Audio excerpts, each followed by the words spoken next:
Dans tous les pays dans lesquels j'ai vécu, j'ai toujours pensé que c'est un état de droit et le gouvernement ne peut pas faire n'importe quoi. Et là, le gouvernement a confiné la population. Donc, pour la première fois, j'ai eu peur du gouvernement. Donc, l'idée était qu'il y a un groupe de personnes, des religieuses, des scientifiques, ou qui que ce soit, qui savent quelque chose que la population générale ne sait pas, est trop stupide pour savoir. Et ça, c'est l'idée du scientisme qui s'est vu appliquée dans cette crise Covid. On vous retrouve en fait seul contre tous sur le plateau.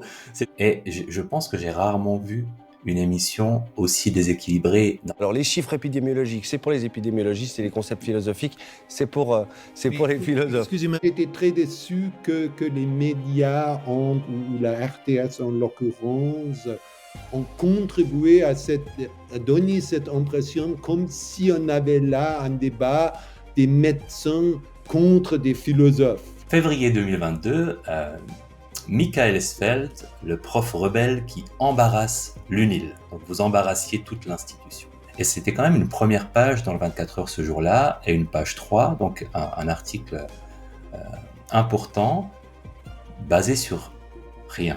Sur le plan personnel, c'était désagréable parce que tout le monde dans le voisinage a lu ça et vu et pensé que voilà, qu'est-ce que le scandale, qu'est-ce que j'ai fait pour l'instant. Normalement, je suis une personne qui ne suis pas politicien, etc. Et ça, c'est un peu, on a perdu, et ça, c'est grave, la culture d'un débat. Oui, alors le totalitarisme ne se définit pas par des camps de concentration, le goulag. Ça arrive uniquement s'il y a résistance dans la population. Ce qu'on a à faire maintenant, c'est un totalitarisme postmoderne. Donc, le postmodernisme remplace la réalité avec sa simulation, donc simuler une réalité d'un virus dangereux, d'un changement climatique dangereux, etc., qui se base bien sûr chaque fois sur des faits, mais ensuite ces faits sont exagérés dans un narratif qui est là pour légitimiser une réglementation totale de la vie des gens, et ça peut continuer.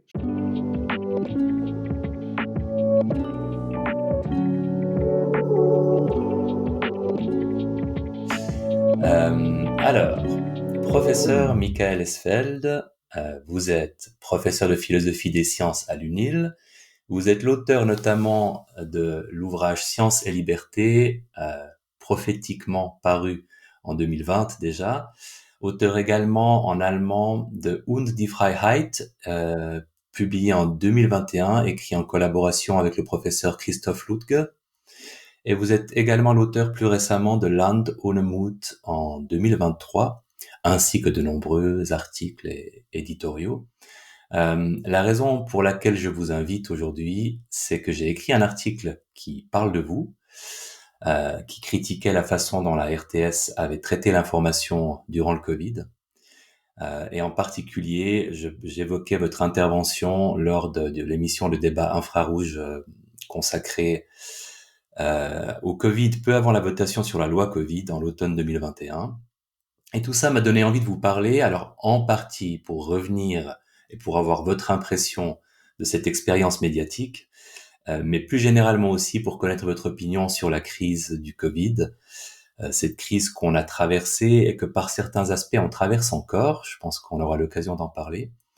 Donc bienvenue, professeur Esfeld, et merci beaucoup d'avoir accepté mon invitation. Oui, merci pour l'invitation. Bonjour. Bonjour. Pour commencer, est-ce que vous pourriez simplement brièvement présenter votre parcours et vos domaines d'expertise et d'intérêt sur le plan académique? Alors, comme vous avez mentionné, je suis professeur de philosophie des sciences à l'Université de Lausanne, et ceci depuis 2002. Et dans mon domaine, d'origine, je suis allemand, mon domaine de spécialisation, c'est le rapport entre les sciences au sens strict, c'est-à-dire les sciences de la nature moderne, et les sciences qu'on appelle les humanities en anglais, donc les sciences humaines et sociales.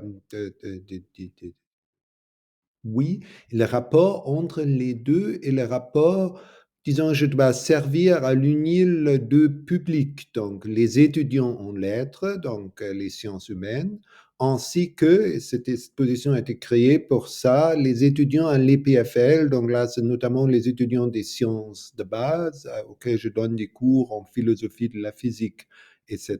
Donc, je suis entre les deux, entre sciences et humanities. Donc, j'aime aussi le terme sciences humaines, mais il faut être clair que les humanities, c'est pas une science, et là on est dans le vif du sujet, c'est pas une science selon le modèle des sciences de la nature. Et je pense que c'est erroné si les sciences humaines, les sciences sociales cherchent à copier la méthode des sciences de la nature.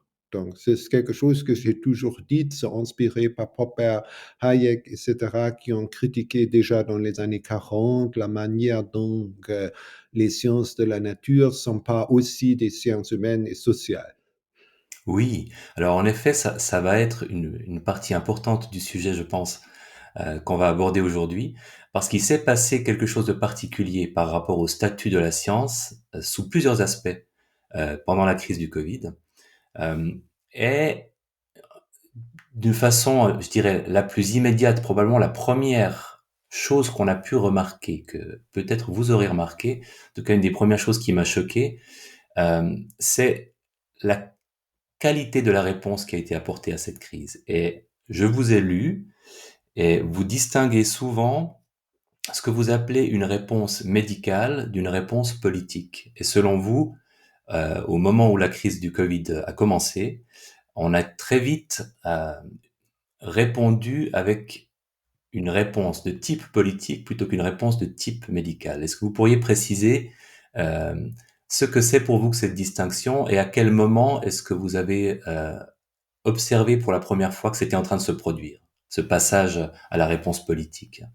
Je pense qu'il faut revenir un peu en arrière, disons, automne 2019. L'Organisation mondiale de la santé, et sa tâche est bien sûr de nous préparer à de telles crises, et l'Organisation mondiale de la santé avait des instructions qui ont dit que de toute façon, il faut répondre uniquement de manière médicale et jamais de manière politique avec des mesures coercitives pour toute la société, parce qu'on sait que des ports généraux, des masques, clôture des écoles, confinement, etc., il n'y a pas de données qui suggèrent que ça sert à quelque chose. Ça, c'était la politique officielle de l'OMS jusqu'en fin 2020. Et puis, on a vu qu'en Chine, ils ont fait autre chose. Donc, ils ont confiné des grandes villes comme Wuhan. Et même là, l'OMS, donc le représentant de l'OMS en Chine, en décembre 2020, il a dit que ça, c'est quelque chose d'extraordinaire qui est certainement pas recommandé par l'OMS. Okay?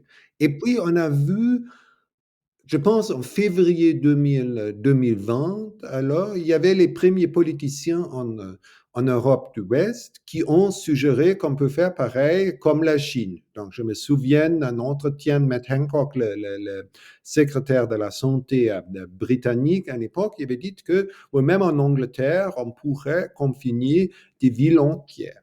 Et là, j'ai pensé, ben, ce type, il est un peu à coup de pouvoir, qu'est-ce qui se passe? Mais s'il essayait de confiner des villes en Angleterre, ça va se passer autrement qu'en Chine. Parce que chez nous, nous sommes des États démocratiques, donc le public va pas tolérer ça. Les médias vont l'attaquer, la science va dire qu'il est complètement anti-scientifique et il va quitter d'un jour à l'autre son poste politique. Bien sûr, j'étais naïf. Donc, je pense que ça se préparait en février, début mars 2020. Et je peux dire quelque chose sur ce que je pense, ce qui sont les bases, mais bien sûr, je n'ai pas les connaissances exactes, quoi exactement est-il passé de sorte que l'Occident a commencé à copier le schème de réaction d'un État totalitaire comme la Chine. Oui, et c'est étonnant parce que finalement, personne ne s'y attendait, d'autant que dans les crises précédentes, des crises sanitaires ou des débuts de crises sanitaires, on avait pu voir que ces mécanismes avaient relativement bien fonctionné, les médias avaient critiqué, la politique était aussi moins unanime, et ce genre d'idée n'aurait probablement pas passé la rampe parce qu'il y avait des mécanismes de feedback qui empêchait la prise de pouvoir par le politique sur la réponse médicale traditionnelle. Et là, il y a Non, non, vraiment eu quelque chose qui a changé. c'est vrai. Donc, on peut faire passer en revue quelques crises du passé. Donc, il y avait la grippe porcine autour de 2009-2010. Et là, il y avait aussi des professeurs en médecine, d'ailleurs les mêmes personnes qui ont joué un rôle néfaste en 2020, donc Anthony Fauci aux États-Unis, Neil Ferguson en Angleterre, Christian Drosten en Allemagne, qui ont recommandé une réaction politique. Et là, les politiciens ne sont pas entrés en matière. Donc, il y avait d'autres épidémiologues comme Ulrich Keil, qui était conseiller à la OMS et qui a fait un discours à Strasbourg à l'époque où il avait dit que ça ne fait pas de sens. Disons, si je résume très brièvement, s'il vous plaît, ne faites pas des choses comme ça, faites attention, c'est pas, disons, uniquement réaction médicale, etc. Et ces mêmes personnes, comme Kyle, qui était à la retraite en 2020, déjà ont été silenciés et c'est, disons, ces extrémistes qui ont déjà perdu pas mal leur réputation parce qu'ils étaient complètement exagérés lorsqu'il y avait cette grippe porcine, ont pris l'essor. Mais ça, c'était le changement d'un climat politique. Et si on va encore plus en arrière, donc il y avait la grippe asiatique, la grippe de Hong Kong dans le milieu des années 50, fin des années 60, personne n'avait l'idée de faire une réaction politique dans l'occidental. Donc, si vous pensez à 68, vous pensez à la révolte des étudiants, vous pensez peut-être aux tensions entre l'Occident et l'Empire soviétique, etc. Vous pensez à des phénomènes culturels, mais la grippe de Hong Kong, c'est pas présent dans le mémoire. Bien que d'un point de vue épidémiologique, le Covid n'était pas pire de toute façon. Disons, si on peut dire, parce que les données, bien sûr, 50 ans en arrière, on n'avait pas encore les mêmes possibilités d'enregistrer les données, etc. Donc, il y a un peu d'incertitude, mais on peut dire que probablement la grippe de Hong Kong était pire que le Covid. Et de toute façon, le Covid n'était pas pire que ces vagues de virus provenant de l'Asie qu'on a déjà vécues dans le passé. Donc, du point de vue médical, épidémiologique, il n'y a rien qui justifiait ce changement de stratégie. Donc, il y a d'autres raisons là derrière. Oui, et je pense que j'ai toujours conscience que pour beaucoup de gens, ce n'est pas clair à quel point on s'est éloigné d'une réponse normale et fondée sur les connaissances scientifiques et l'état de la médecine dans le cas du Covid. Peut-être qu'on pourrait quand même faire un petit tour des différentes manières dont on s'est écarté de ce qu'aurait été une réponse normale avant 2020. Euh, Notamment, bah, vous en avez parlé pour la gravité de l'épidémie qui a été très rapidement exagérée. Et j'ai consacré aussi mon article sur la RTS à ce sujet-là, avec ses comparaisons avec la grippe espagnole. Oui, oui, ça c'est complètement hors du propos, parce qu'on a su, dès le début, on a su deux choses. La première chose est que ce, le infection fatality rate, donc le taux de mortalité si on attrape cette grippe, est nettement inférieur à 1%. Donc, les premières estimations de Ioannidis sur la base, sur les données qu'on avait en mars 2020, c'était peu de données, mais on pourrait dire que de toute façon nettement inférieur à 1%. En avril, on avait les premières données plus précises. Donc, le professeur Streck en Allemagne avait fait des tests dans le village de Heinsberg. Donc là, il y avait beaucoup des infections. Il a testé systématiquement toute la population. L'estimation de cette infection mortality rate, c'était 0,36%. Donc, c'est pire qu'une grippe, et je pense que la première vague était nettement pire qu'une grippe, mais c'est rien comme la grippe espagnole. Donc, la première donnée était, disons que c'est pas dangereux pour la population en général, parce que le taux de mortalité est relativement bas. c'est grave, mais c'est pas une épidémie qui touche tout le monde. Et la deuxième chose qu'on a su était que ça touche surtout les personnes âgées avec un système immunitaire faible. Donc, les personnes avec un système immunitaire faible, je dois dire, et c'est surtout, mais pas exclusivement, les personnes âgées. Donc, pour des gens comme vous, comme moi j'ai plus, j'ai combien? J'ai 57 ans maintenant, donc 4 ans en arrière, j'avais ça. Donc, disons plus que 50 ans, même là, ça fait rien. C'est comparable à des risques qu'on prend si on se promène en montagne, si on va régulièrement en voiture, etc. Donc là, le risque d'attraper le Covid et de tomber sérieusement malade est comparable à des risques de tous les jours. Et moi, ça c'était déjà clair en février. Donc, en février, j'avais regardé les statistiques dans la mesure où elles étaient à disposition et j'étais tranquille après. J'ai dit, bah, c'est rien de grave. Je me suis trompé, bien sûr, après la réaction, mais c'était clair que pour moi, pour ma famille, c'est rien de grave. Mais pour les personnes âgées, il faut faire attention. Donc, la réaction médicale aurait été, on sait que ce n'est pas dangereux pour la population en général, mais pour les personnes avec un système immunitaire faible, il faut faire attention. Donc, et une réaction appropriée, par exemple, dans le village proche de Lausanne où j'habite, les jeunes, y compris notre fils aîné, ils ont dit, OK, alors on propose aux gens âgés de faire les achats pour eux. Par exemple, ou on aurait pu dire le matin entre 10 à 12 heures pour que ces personnes puissent aussi sortir. Dans la mesure, c'est pas bien que si tout le monde fréquente les magasins à la même heure, etc. Donc, on aurait pu faire, disons, une adaptation sociale.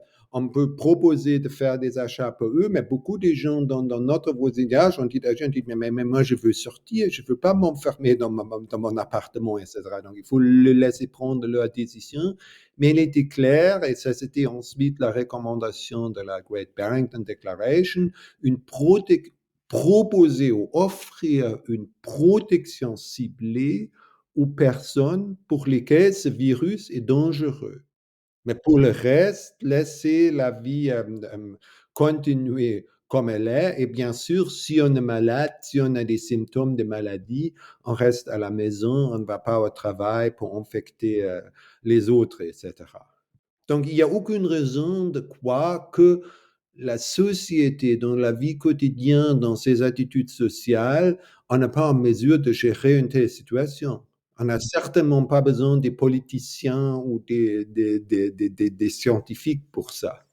C'est ce que commentait également le professeur Martin Kulldorff, Oui, qui disait que finalement, il avait eu très peur pendant 20 minutes et qu'après, il avait regardé quelles étaient les données disponibles sur la létalité et se dit, bon, il n'y a pas...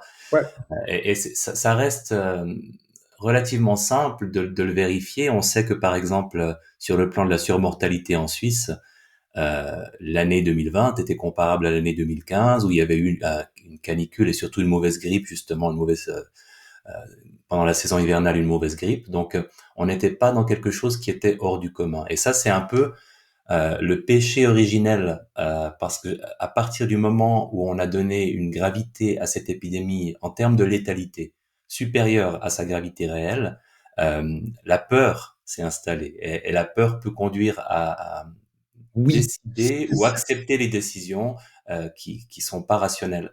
Alors, Et, premier, si je peux revenir sur ma maman. Donc, disons, je vais confesser que je ne vais pas bien estimer ce qui va se passer. Donc, ma première réaction était, ce n'est rien de grave, fin février. Ensuite, j'ai pensé, c'est de la peur. OK? Et s'il y a une situation de panique, on ne peut pas faire grand-chose. Mais j'ai pensé, c'est une situation de panique, ça va être quelques semaines de panique, et puis on va revenir à la raison parce qu'on va voir, il n'y a pas de surmortalité, il n'y a pas de surcharge des hôpitaux, il n'y a pas de surcharge des soins intensifs, etc., qu'il n'y avait pas quelque chose de très grave là derrière, mais ça peut arriver. Il y a des situations, disons, dans l'histoire, on trouve des situations d'une réaction de panique, mais une panique ne dure pas plus que quelques semaines. Donc, en printemps, j'avais peur, je dois dire, le 16 mars, lorsque la Suisse est allée en confinement, j'avais peur du gouvernement. J'ai pensé que jusqu'à l'instant, j'ai vécu en Suisse, avant j'ai vécu en Allemagne, aussi j'ai vécu dans d'autres pays occidentaux, donc dans tous les pays dans lesquels j'ai vécu, j'ai toujours pensé que c'est un état de droit et le gouvernement ne peut pas faire n'importe quoi. Et là, le gouvernement a confiné la population. Donc, pour la première fois, j'ai eu peur du gouvernement. Et j'ai perdu ma confiance dans le gouvernement. Ce qui ne veut pas dire que ce sont des personnes méchantes, mais ça veut dire que ce sont des personnes qui ne sont pas, grosso modo, qualifiés pour les fonctions qu'ils ont exercées, parce que cette réaction était complètement hors de ce qu'on avait attendu. Donc, on sait aujourd'hui que Uli Maurer, qui était conseiller fédéral à l'époque, a exprimé un autre point de vue. Il y avait aussi des conseillers d'État dans le canton de Vaud. Donc, je ne veux rien dire de grossier, et ce n'est pas un jugement moral, mais simplement un jugement qui me dit que mais si quelque chose qui n'est pas si grave peut entraîner cette réaction politique, c'est une raison d'avoir peur. Et pas de Oui, paniquer, mais c'est une raison de se méfier, de voir qu'est-ce qui va mal, parce qu'on a une loi sur des épidémies, etc. On a toutes ces prévisions pour vraiment des situations d'urgence. Et là, ce n'était pas une situation. Donc, de prime abord, il peut y avoir une guerre. Donc, disons, Poutine est un homme méchant, mais il n'a pas l'intention d'envahir la Suisse. Mais supposons qu'un pouvoir étranger envahit la Suisse, ok, dans ce cas-là, il faut que le Conseil fédéral ait des pouvoirs extraordinaires. On ne peut pas avoir une consultation, une votation de la population, etc. Il faut une réaction vite, d'accord. Il peut y avoir des catastrophes naturelles, ok, d'accord, on peut dire que dans ce cas-là aussi, il faut que s'il y a un tremblement de terre grave ou je ne sais pas quoi, que le Conseil fédéral ait des pouvoirs extraordinaires. Mais il n'est pas acceptable qu'il abuse de ses pouvoirs extraordinaires sans qu'il n'y ait vraiment une base de données là qui permet de vérifier ça. Et ça, c'était un abus complètement arbitraire des pouvoirs extraordinaires qui sont prévus pour des situations de catastrophes. Et si les politiciens les abusent, et ce n'est pas une critique de la Suisse en particulier, parce que bien sûr, tous les pays voisins, sauf la Suède, ont fait la même chose, etc. Donc, c'est clair qu'il y avait une pression là. Donc, à nouveau, ce n'est pas un jugement sur des personnes, mais un méfie ou disons une confiance que je avant, c'est effondré. oui. Et il faut comprendre aussi, je pense que c'est dans les mécanismes qui ont conduit à la réponse tout au long de cette crise. On a fait on a pris d'autres décisions qui constituaient des changements par rapport à ce qui était fait dans le passé et qui ont contribué à continuer à donner le sentiment que cette épidémie était exceptionnelle. Et je pense par exemple à la façon dont on a compté les cas, parce que là c'était vraiment la létalité, c'était la première question importante.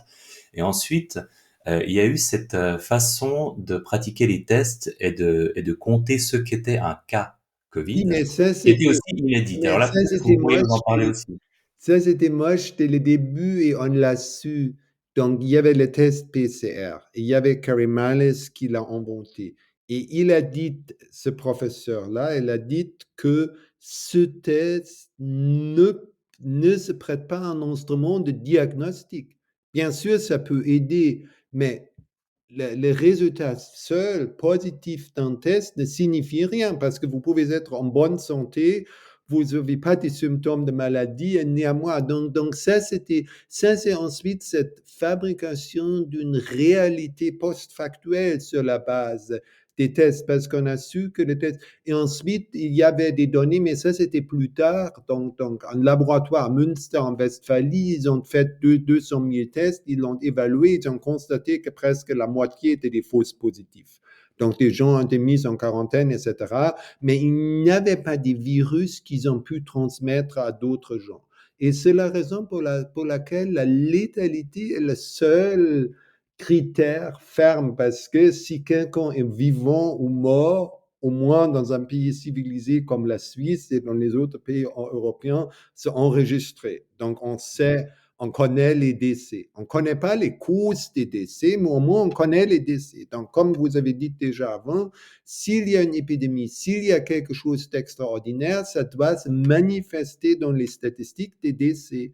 Et ce Oui, n'était pas le cas. Donc, oui, pour moi, tout le reste de la discussion est sans sujet, sans base, parce que s'il y avait eu une pandémie, il aurait dû avoir une surmortalité. Et heureusement, on n'a pas eu de surmortalité significative. Donc, il y a bien sûr, c'est pas la même s'il y a il y a des variances statistiques, vous avez mentionné des années précédentes, etc. Donc, c'était un peu élevé, bien sûr, mais c'était rien d'extraordinaire. C'était pas comme si ça sautait tout à coup. Et là, il n'y avait pas de signal qu'on a à faire à quelque chose d'extraordinaire qui demande des mesures extraordinaires. Et ça, c'est le seul critère parce que tout le reste, la mort, sauf si vous avez, c'est clair, si vous avez un accident de voiture, si vous avez fumé toute votre vie et vous avez un cancer des poumons, etc., là, c'est monocausal. Mais souvent, c'est des causes multiples, système immunitaire faible, d'autres. Donc c'est rare qu'on peut attribuer le décès à une cause précise. Et c'est aussi, donc les tests, la manière dont on a compté les morts, etc., c'était toute une fabrication de réalité post-factuelle pour semer de la panique. Et la seule question pertinente qu'il faut poser, est-ce qu'il y a surmortalité, excès de létalité?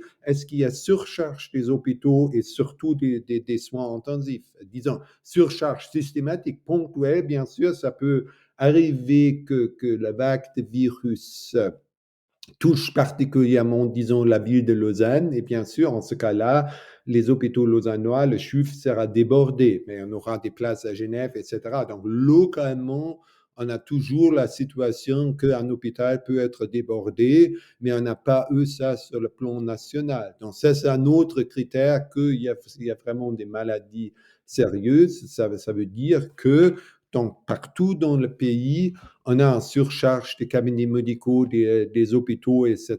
Et on n'a pas eu. Et on était bien préparés. Ça, je pense aussi, c'était sage, ça comme une mesure médicale, qu'on se préparait, qu'on avait augmenté les lits disponibles, etc., tous ces plans pour une épidémie, parce qu'en mars, on n'a pas su si ça suggérait que ce n'est pas si grave, mais être préparé sur le plan médical, c'est bien sûr une bonne stratégie au cas où c'est vraiment pire, on ne veut pas être dans une situation, donc on avait aussi dans le canton de Vaud tout ce qu'on peut faire comme hôpital ad hoc pour accueillir des malades, etc.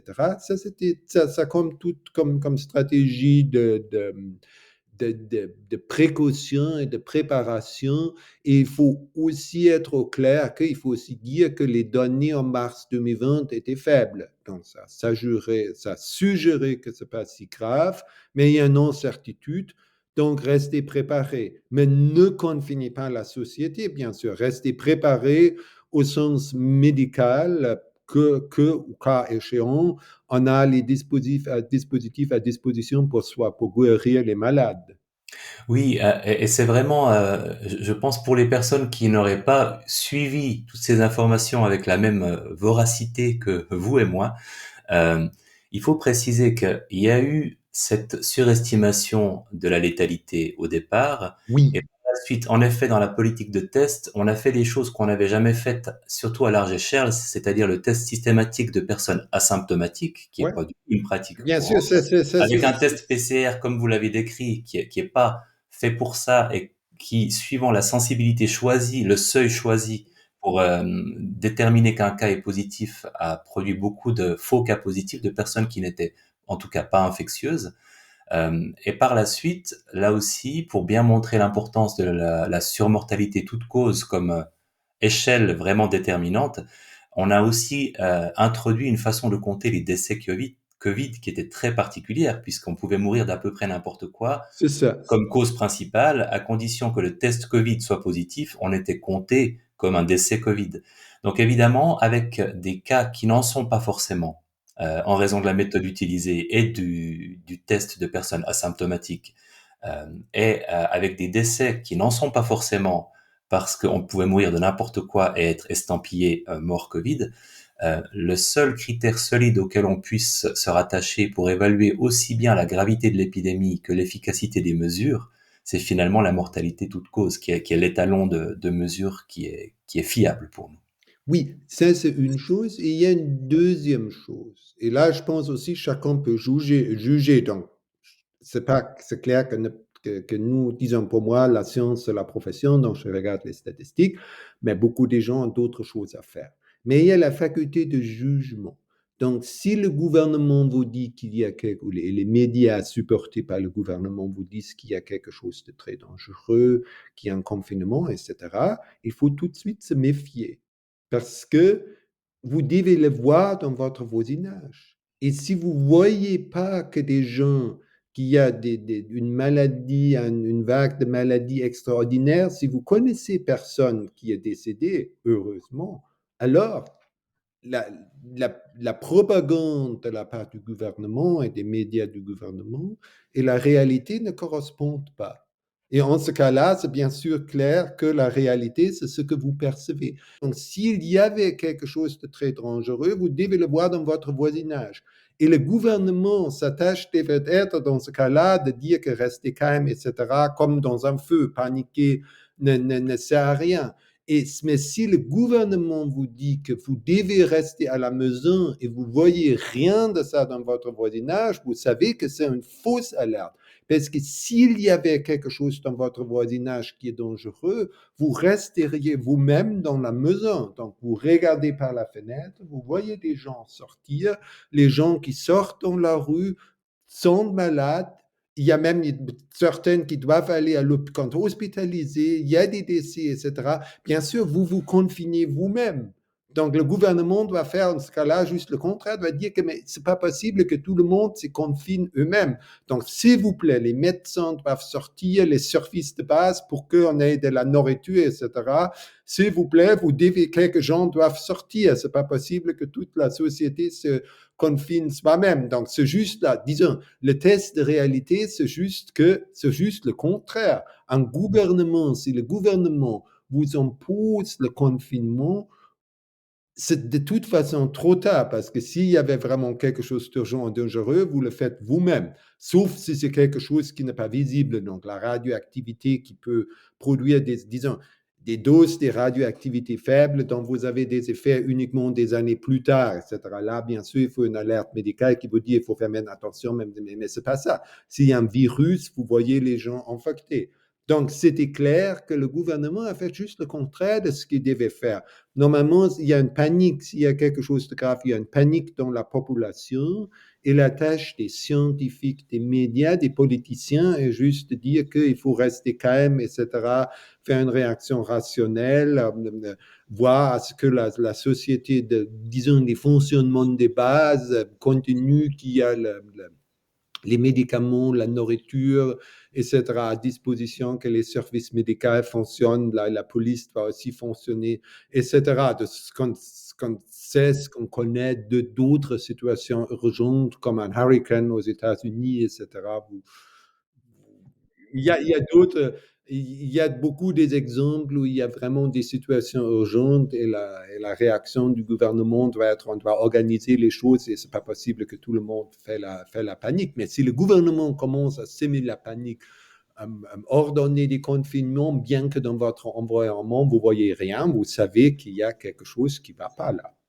Oui, alors vous renvoyez à quelque chose, je pense, qui me permettra d'en arriver à ma prochaine question, parce que finalement, là, vous parlez de la raison humaine, Oui, individuelle, au-delà de toute expertise scientifique. Et c'est vrai que tout au long de la pandémie, on nous a invités à ne pas utiliser notre raison et à faire confiance à une expertise externe, ne pas faire confiance à notre raison. Il y a même quelqu'un que j'ai entendu dire sur la RTS qu'il ne fallait pas penser par soi-même.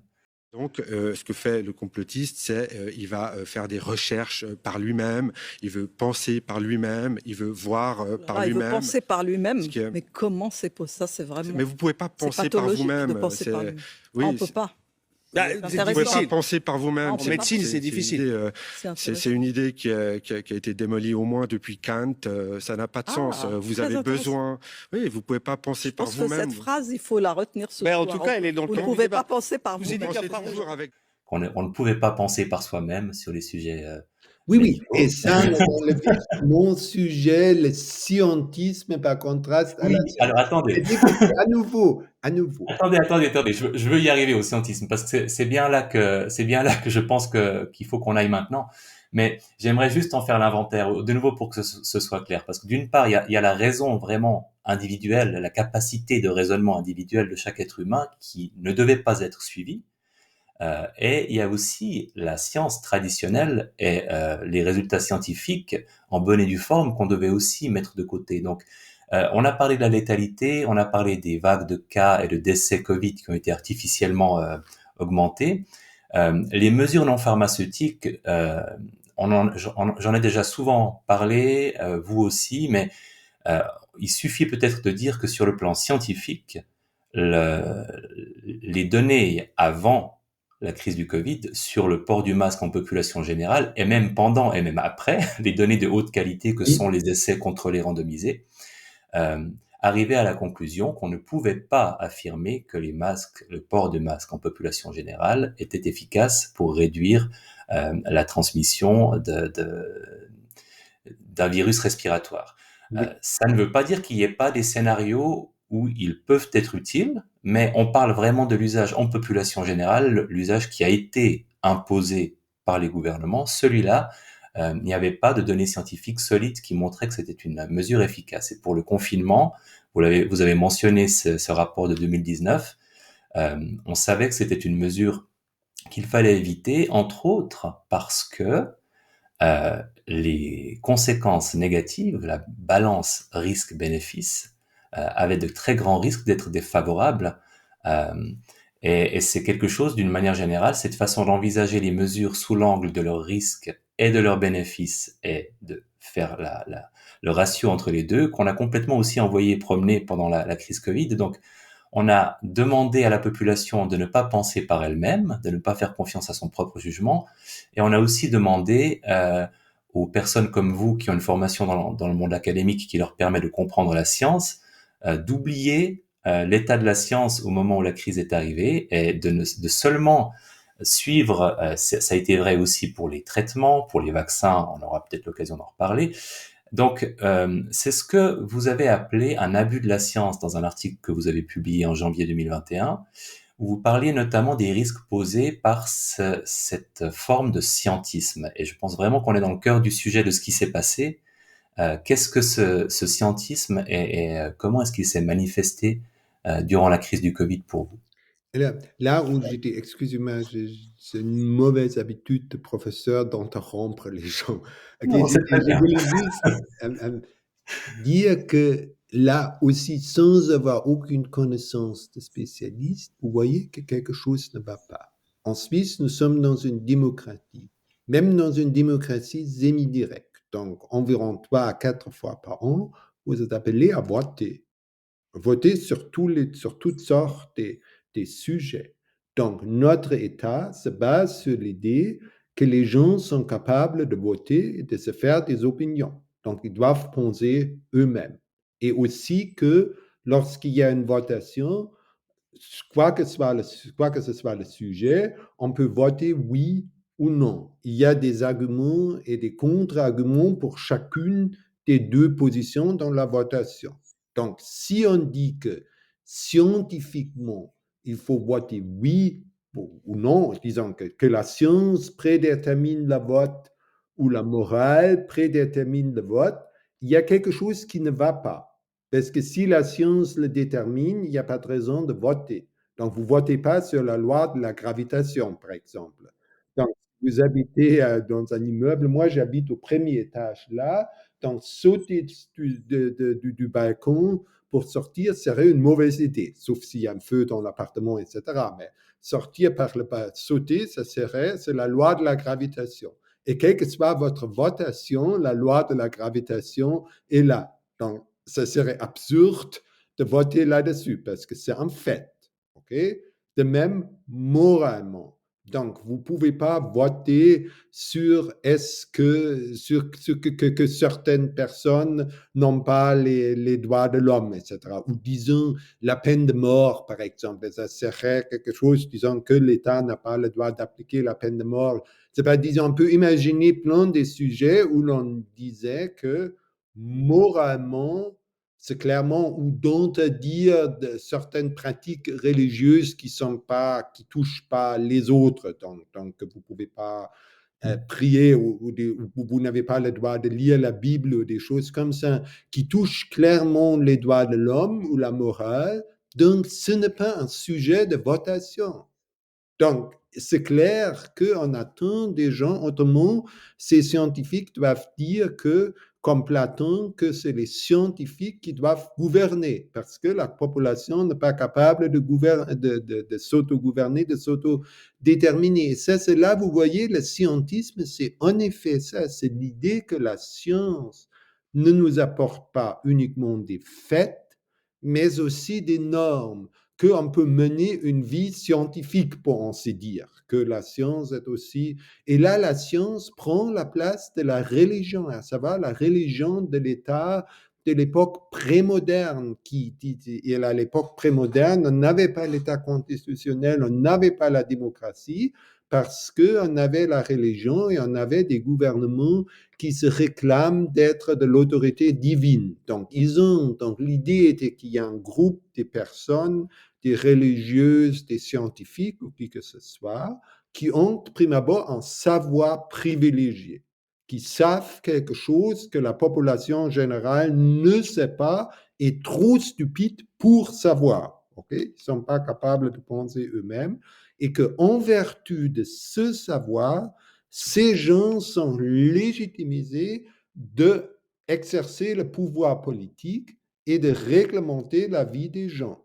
Et ça, c'est l'idée du scientisme qui s'est vu appliquée dans cette crise Covid et que je trouve néfaste parce qu'elle va directement à l'encontre de la démocratie. Donc, si on revient en philosophie à nouveau, un peu quand j'ai déjà mentionné Platon. Donc, Platon avait cette idée qu'il y a certains gens, des experts, pour lui, c'était des philosophes qui ont un savoir privilégié et le droit de gouverner.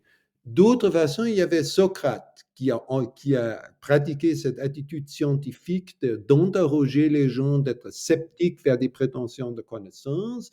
Et il y avait Aristote qui a dit qu'il n'y a pas un groupe d'experts identifiables dans la société, et c'est la raison pour laquelle les citoyens doivent délibérer ensemble sur les affaires publiques et voter finalement. Donc la démocratie athénienne.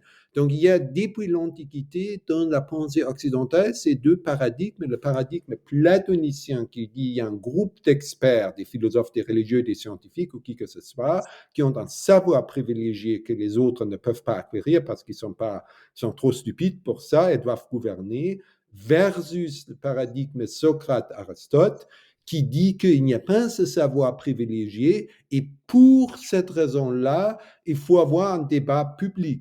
Et bien sûr, notre société, l'État constitutionnel moderne, l'État suisse, etc., est fondé sur ce modèle Socrate-Aristote, que nous délibérons ensemble en tenant compte des faits, mais les faits ne nous imposent rien. Si on fait maintenant le saut vers la science moderne, par contraste à la science platonicienne, est l'objectif. Elle fait abstraction de tous les traits subjectifs. Pensez à Descartes. Res extensa, la nature, extension et mouvement. Il est clair que cette science moderne de la nature cartésienne, par ses fondements même, ne peut rien prescrire. Et ça, c'était communément admis jusqu'à la crise Covid. Et vous voyez ça. Maintenant, prenez simplement un autre exemple d'un débat actuel. Nous avons la physique quantique depuis une centaine d'années. Nous connaissons la radioactivité. Maintenant, suivez la physique quantique. Est-ce que follow the science? Est-ce que ça implique qu'il faut mettre sur les centrales nucléaires et l'énergie nucléaire, qu'il faut construire des armes nucléaires ou non?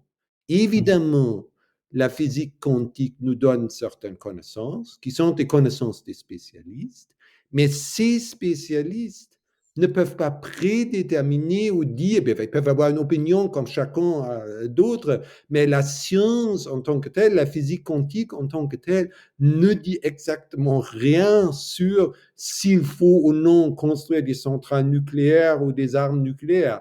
Donc, si on disait que Mme Leuthard, lorsqu'elle était conseillère fédérale, était anti-scientifique en voulant que la Suisse sorte de l'énergie nucléaire, que le gouvernement allemand, en abolissant, en supprimant, même en détruisant les centrales nucléaires anti-scientifiques, ça serait évidemment, l'absurdité était évidente. Bien sûr, donc là, on a les faits scientifiques et ensuite, on a un débat public. Et si on veut, et de quelle manière on veut utiliser cette énergie nucléaire. Et on aura à nouveau des votations en Suisse là-dessus. Donc, c'est un exemple. On prend acte des faits scientifiques. Des scientifiques peuvent exprimer des opinions individuelles sur la base de leurs expertises. C'est bien, c'est bienvenu, mais évidemment, la science ne prédétermine pas une votation sur la stratégie énergétique de la Suisse. Moi, j'ai aussi une opinion personnelle là-dedans qui est favorable à l'énergie nucléaire, mais pas parce qu'il y a les faits scientifiques, parce que c'est une énergie efficace, etc., qui ne pollue pas l'environnement, etc., blabla, mais ça va être un débat politique. Donc là, donc, si vous prenez juste un autre cas, c'est tout de suite évident pour tout le monde que l'idée que la science peut prédéterminer des décisions politiques est complètement absurde et que ou bien il y a une votation, ou bien on dit que la population suisse est en mesure de voter sur la stratégie énergétique du pays, ou bien ce n'est pas le cas, et en ce cas-là, c'est des experts qui prédéterminent. Mais dans ce cas-là, il faut changer notre constitution. C'est pour ça que j'ai appelé c'est là l'abus de la science lorsqu'on suggère que la science ne découvre non seulement des faits, mais peut prescrire des normes à la société. Ça va complètement à l'encontre de l'État constitutionnel moderne. On a vu plusieurs signes de ce glissement. Je me rappelle de cette interview de Anthony Fauci où il disait quand on me critique moi, c'est la science qu'on critique. Il parlait vraiment comme un pape de l'époque, infaillible. On a énormément parlé, et on en parle aussi sur d'autres sujets, de croire en la science, qui est une expression absurde, mais qui est de plus en plus populaire. Et on a vu les experts, comme je crois ce psychologue s'exprimer sur la RTS et dire qu'on ne peut pas penser par soi-même sur les sujets de santé publique, ce qui est vraiment le signe qu'il faut à ce moment-là donner le pouvoir de décision, le pouvoir de penser à quelqu'un d'autre que soi-même sur certains sujets. Donc il y a eu quelque chose comme un glissement, alors on peut appeler ça le scientisme, et ce scientisme, il évoque des éléments aussi théocratiques, et dès qu'on passe dans la théologie, il y a aussi les excommunications et la cancel culture. Et c'est le sujet aussi un sujet que je voulais aborder avec vous parce que, alors je dirais pas que vous en avez été victime parce que Dieu merci, vous n'avez pas été annulé. Je Oui, pense à je Martin suis Coulthard, toujours là, donc voilà. on peut parler. Mais, Et c'est mais par aussi contre, là qu'il ne faut pas exagérer. Donc en Suisse, disons, toujours, vous pouvez avoir votre chaîne. Là, nous pouvons parler, donc on a encore le droit de s'exprimer. oui, et nous en sommes très heureux. Mais ça n'a pas été le cas de tout le monde. Donc, il y a eu un certain nombre de personnes qui ont perdu leur poste durant la crise Covid, exclusivement en raison de leurs opinions. Je pense au professeur Martin Kulldorff Oui, tout récemment encore. Donc, ça continue de se produire même en maintenant. 2024. Et il y a eu plusieurs cas que vous évoquez dans votre livre en Allemagne également, de personnes qui ont été victimes de cette cancel culture académique ou médicale. Je connais de nombreux médecins qui ont perdu leur poste. Et en Allemagne, ils sont même en prison, certaines, parce qu'ils ont appliqué la science médicale, parce qu'ils ont refusé de faire ces vaccinations, ou qui même ont donné des certificats à des gens qu'ils ne peuvent pas porter des masques ou de supporter des vaccinations après avoir examiné ces patients Et néanmoins, ils étaient accusés, etc. Donc, en Allemagne, c'est vraiment l'état de droit qui a perdu. En France, on a passé une loi dans l'Assemblée nationale et ensuite on a ajouté encore un paragraphe le soir, etc., d'une manière, disons, assez douteuse, qui met sous peine toute critique de ce que le gouvernement déclare être la science est remplacé maintenant seulement science par religion et on a des retours à l'époque prémoderne où on a, disons, où on a toutes les gens qui ont critiqué ce que l'État a déclaré comme la religion ont fini en prison ou être annulés, etc., en train d'y retourner, en tout cas en Allemagne et en France, et dans certaines parties des États-Unis. Mais les États-Unis sont tellement vastes que ça diffère d'un État à l'autre. Donc, toutes les personnes que je connais qui étaient licenciées par des universités américaines ont ensuite, par ces universités comme Harvard ou New York University, qui étaient autrefois considérées comme des bonnes universités, mais qui sont pas du tout bonnes, mais au moins il y avait dans d'autres États, en Texas par exemple, on a proposé des postes à ces gens. Donc là on voit, là, disons, les États-Unis, c'est quand même encore un pays pluraliste. C'est pas correct ce qui s'est passé, mais il y a d'autres possibilités. En Suisse, c'est comme toujours. Donc, la réaction en Suisse, aussi dans la cause Covid, dans les autres pays, c'était pire, dans les pays voisins. Ça, il faut dire aussi, c'était pas bien ce que la Suisse a fait, mais il faut dire qu'ailleurs, c'est pire. Et comme à l'époque du fascisme, la Suisse ne peut pas complètement échapper à ce qui se passe dans les pays voisins, mais dans une attitude pragmatique, on va quand même dire que les cas de cancel culture et des conséquences personnelles en Suisse existent certainement aussi en Suisse, mais c'est moins grave qu'ailleurs. Oui, Je je ne veux pas pense dire que c'est bien, mais il faut quand même voir le contexte. Vous savez, je pense très sérieusement que c'est moins grave qu'ailleurs pourrait être l'hymne national suisse d'une manière générale, parce que c'est vrai que c'est généralement ce qu'on dit sur ce qui se passe dans notre pays, c'est moins grave qu'ailleurs. Alors certes, et c'est vrai que j'ai quand même des médecins qui ont perdu que Oui, je connais, qui ont perdu leur poste à cause de leur pratique. oui, C'est parce que cette marge de liberté est habituelle dans le domaine de la médecine que ça a été particulièrement choquant pour les médecins qui ont été victimes de cette cancel culture. Et c'est vrai que en Suisse, elle a peut-être été moindre qu'ailleurs, mais j'aimerais parler là de votre propre cas. En effet, vous n'avez pas été annulé, mais je dirais que vous avez été attaqué oui, et que certains contenus, notamment je pense à l'article du 24 heures, étaient le genre d'article qui, dans un journal comme le New York Times, aurait pu conduire à la perte d'un poste suivant les circonstances et suivant la personne. L'intention, je dirais, était très clairement d'une nature de cancel culture. Mais avant l'article du 24 heures, j'aimerais commencer par revenir sur l'émission Infrarouge parce que j'en ai déjà parlé dans mon article et c'est aussi une des raisons pour lesquelles je voulais vous inviter et avoir votre perspective en tant que participant à cette émission. J'aimerais peut-être commencer par rappeler ce que moi j'en avais retenu, ce qui moi m'avait choqué dans ce dispositif. Et peut-être que vous aurez les informations, le behind the scenes, qui me permettront de mieux aussi le comprendre. Euh, donc, c'est quand même un contexte peu avant, à l'automne 2021, quelques jours avant la votation sur la loi Covid, qui porte essentiellement sur la question du pass sanitaire. C'était le point vraiment délicat de cette loi Covid, et sur la légitimité de ce pass. On vous retrouve en fait seul contre tous sur le plateau, c'est-à-dire que vous avez 4 et ensuite avec Vincent Barras 5 personnes qui ont une opinion opposée à la vôtre et j'inclus l'animateur Alexis Favre parce que il n'a pas du tout fait de mystère de son opinion et juste après les résultats de la votation, il a qualifié indirectement ceux qui avaient voté contre la loi Covid d'antivax. Donc voilà, son opinion était aussi faite. Je pense pas qu'il avait une neutralité en tout cas en lui, même s'il a certainement fait de son mieux pendant l'émission. Donc vous étiez seul contre tous.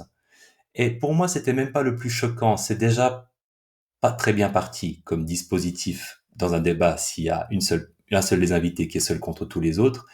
Mais ensuite, vous avez été très régulièrement, alors je les avais tous notés, hein, je vais pas les rappeler ici, mais vous avez été qualifié de philosophe à répétition, et c'est très bien, vous êtes philosophe, mais c'était attaché au fait que votre seule expertise, c'était les concepts philosophiques, et qu'il fallait laisser les chiffres épidémiologiques aux épidémiologistes, et les concepts philosophiques aux philosophes. C'est quelque chose qui était souvent répété. Donc vous étiez là en tant que philosophe, vous pouviez sonder les âmes, mais pas les chiffres épidémiologiques, selon l'expression d'Alexis Favre.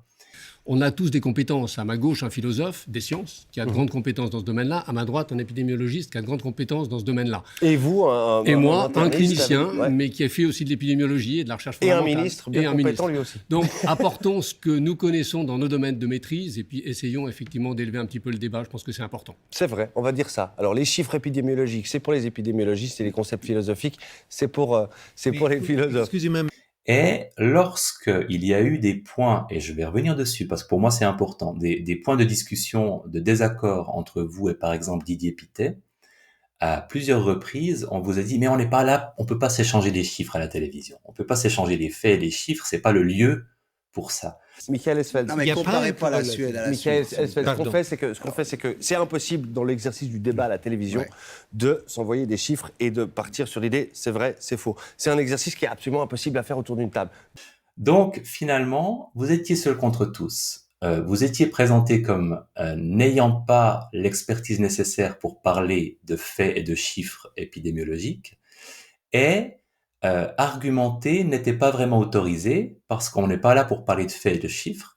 Donc finalement, le seul argument qui avait de la valeur avec ces critères-là, c'était le statut professionnel. Et comme justement vous étiez philosophe, vous étiez dans une position où il était très difficile d'exprimer et de développer vos arguments. Euh, et je pense que j'ai rarement vu une émission aussi déséquilibrée dans la façon dont elle était mise en place. Et ça m'a extrêmement choqué. Et j'aimerais avoir votre opinion sur comment vous l'avez vécu vous-même, en fait. Bon, c'était la première fois que j'étais à la télévision, donc c'est pas à moi de juger. Mais disons, ce que vous évoquez là, c'est aussi mon impression. Donc, j'aurais préféré qu'il aurait un médecin à ma côté qui défendent un point de vue pareil. Parce que ce qui ne va pas, c'est que la RTS suggère que les médecins sont unanimes. Donc moi, bien sûr, je suis philosophe, c'est correct. Donc j'ai pris contact avec des médecins qui ont signé la Great Barrington Declaration et d'autres médecins de renommée, donc des gens qui étaient vraiment dans leur profession, des scientifiques reconnus, comme le professeur Ulrich Keil à Münster, etc., pour me rassurer, disons, je peux faire des erreurs en tant que philosophe. Donc, je dis que, voilà, donc j'ai cette impression-là qu'il y a des choses qui ne vont pas, est-ce que vous pouvez me corriger, etc. Donc, j'étais en échange avec beaucoup de médecins et je sais qu'en médecine, c'était aussi, il y avait des positions divergentes, des points de vue divergents. Et ce qui ne va pas, c'est que la télévision public suggère que la médecine est unanime, que en l'occurrence, M. Petit parle pour la médecine. Il a bel et bien le droit de s'exprimer, mais il faudrait avoir un autre médecin, disons à mon côté. Ça, j'aurais préféré. Il y avait aussi des médecins en Suisse romande qui ont eu une autre vision. De même pour la philosophie. Moi, je ne peux pas représenter la philosophie. Donc, s'il y avait un débat là, il faudrait aussi un philosophe ou un éthicien qui exprime un autre point de vue que le mien. Aucune objection d'avoir un sociologue ou quelqu'un des sciences humaines qui prend aussi un autre point de vue que le mien. Donc, ça aurait été un débat plus équilibré s'il y avait un scientifique et un philosophe pour le camp de non dans cette campagne de votation, et un scientifique et peut-être quelqu'un encore des sciences humaines ou quelqu'un qui apporte un autre point de vue qui me contredit sur ce plan-là. Donc, Oui, oui. disons, il ne faut pas, ce qu'on donne là, ce qui je trouve catastrophique, c'est de donner l'impression au public comme si la science parlait d'une voix. C'est clair qu'il n'y a pas un point de vue, il y a plusieurs possibilités de récolter les données, de les interpréter, etc. Il y a partout des débats en sciences. Et ça, c'était complètement passé sous silence. Et c'est clair, le scientisme, pour pouvoir donner des instructions au public, doit représenter la science comme si elle était un monolithe, mais ce n'est pas le cas. Et le Oui, progrès scientifique se passe par la critique.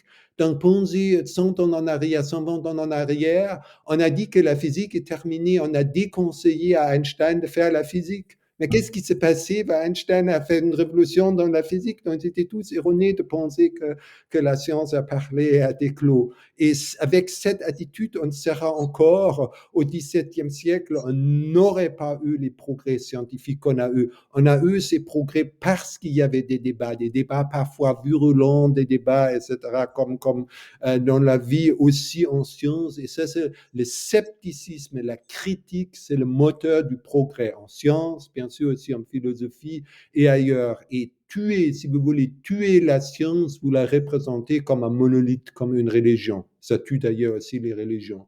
Mais on a vu oui, ça à l'Empire soviétique, etc., ce qui était présenté là comme science, etc.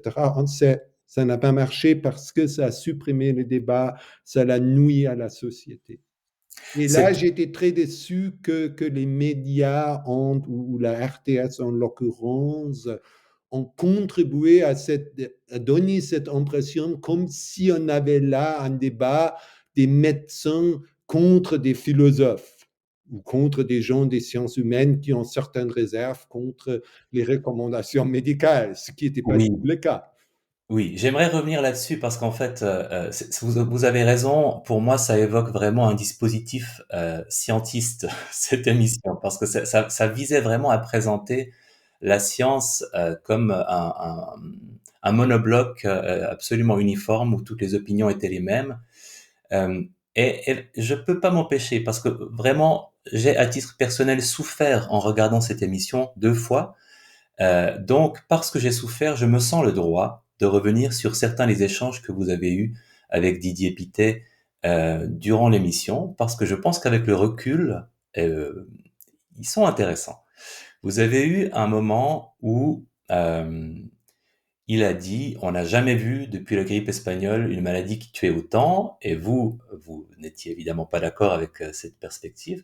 Vous avez perdu la mesure de notre Non, pays qui non, sont non, les droits de non, l'homme. non, non. Soyons clairs, au plan global, on n'a jamais vu une maladie depuis la grippe espagnole qui tue autant de monde. Non, Donc, si. Hong Kong, c'était la même Non, chose. non, non. Hong Kong, c'est 3 fois en moins. pourcentage, en 3 fois moins. infection De nouveau, on vous mortality renvoie aux rate. chiffres. Je Il y a un vous renverrai aux épidémiologiste et un chiffres. philosophe. Les chiffres, voilà. Bon.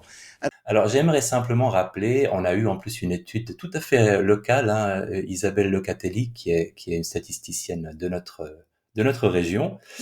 On sait que la mesure adéquate, si on veut vraiment comparer deux épidémies, c'est le nombre d'années de vie perdues, puisque c'est complètement différent si c'est la mortalité de quelqu'un de 82 ans ou quelqu'un de 16 ans. Et en termes d'impact sur les années de vie perdues, leur évaluation était que 1918-19 en comparaison à 2019-2020, donc la grippe espagnole en comparaison du Covid, la grippe espagnole était 20 fois pire en termes de perte d'années de vie. Hein. Donc, j'aimerais clarifier, Didier Pittet avait tort. La comparaison avec la grippe espagnole n'est pas une comparaison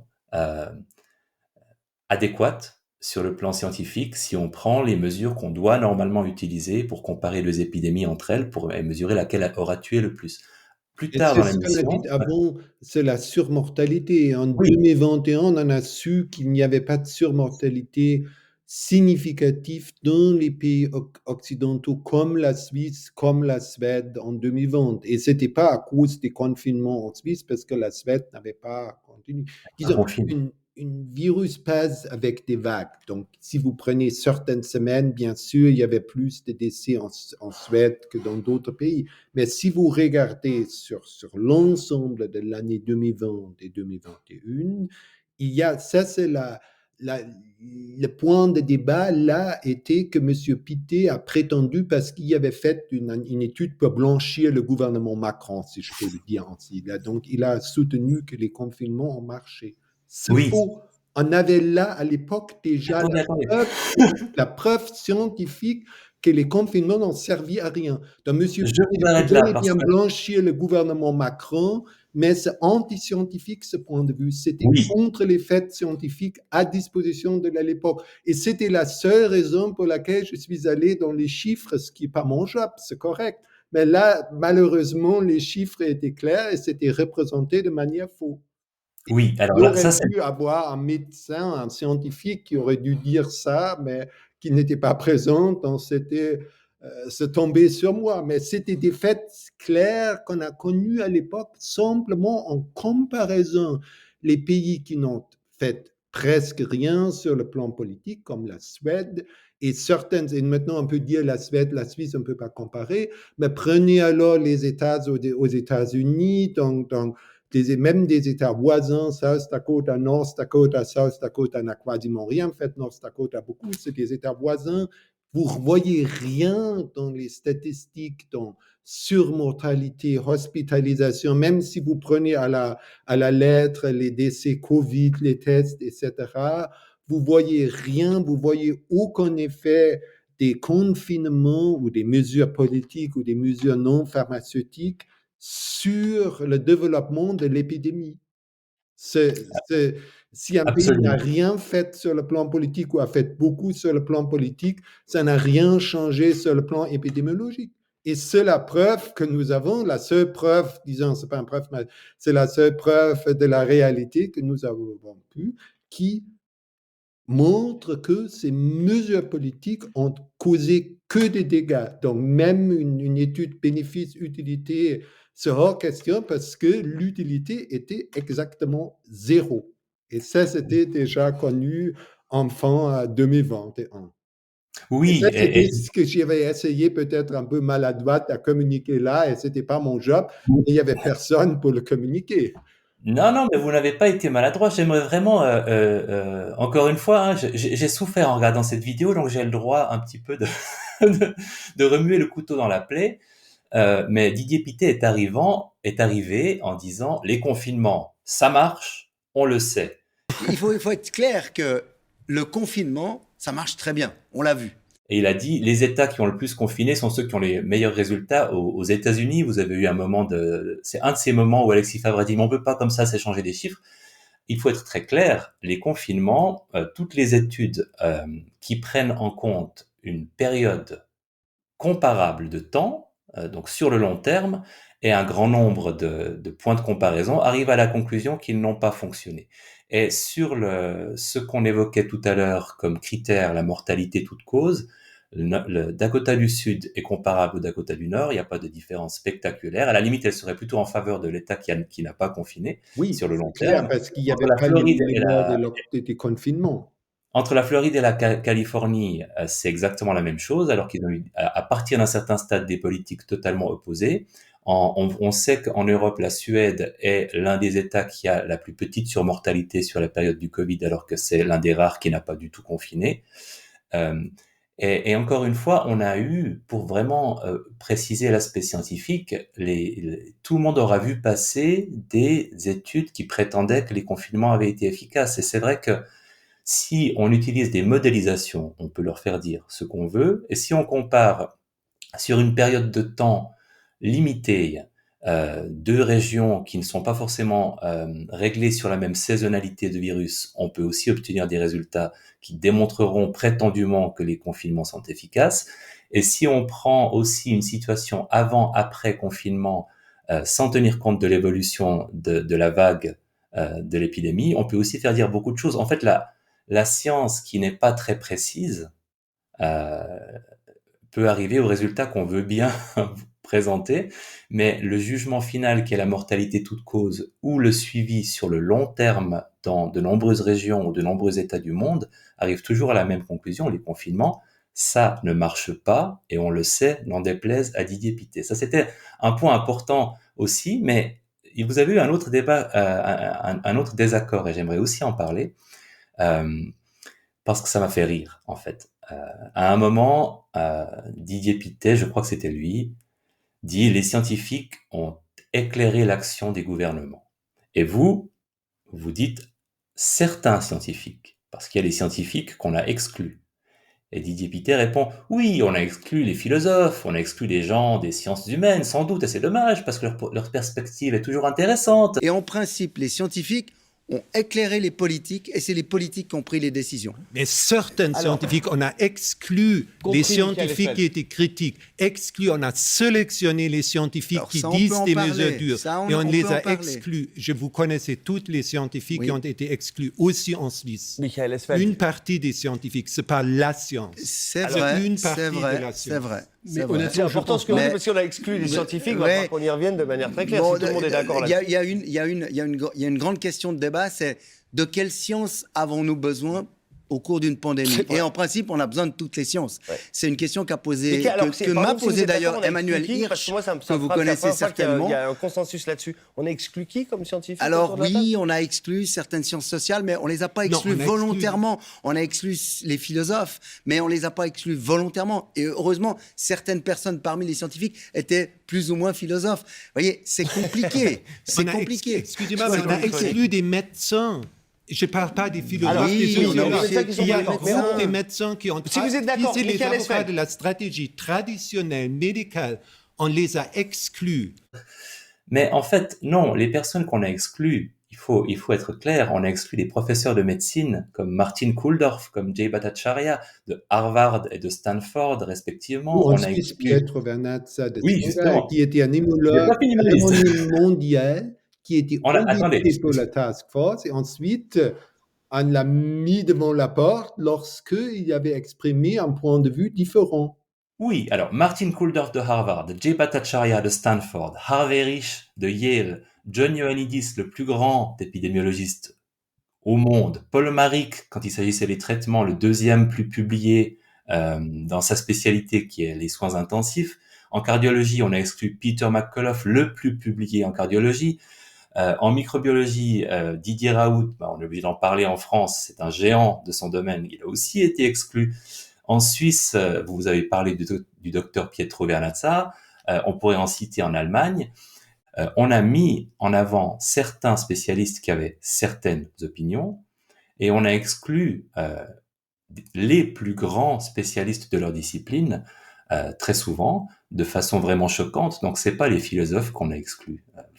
Didier Pittet. C'est le plus choquant, et on voit là que c'était une intention politique là derrière, qu'on entend, c'est comme dans le communisme, donc on entend uniquement les scientifiques des convictions marxistes-léninistes, donc là on a uniquement entendu les scientifiques qui ont agi contre les recommandations de l'OMS que j'avais évoquées au début. Donc jusqu'en 2019, l'OMS a dit que port général des masques, confinement, etc.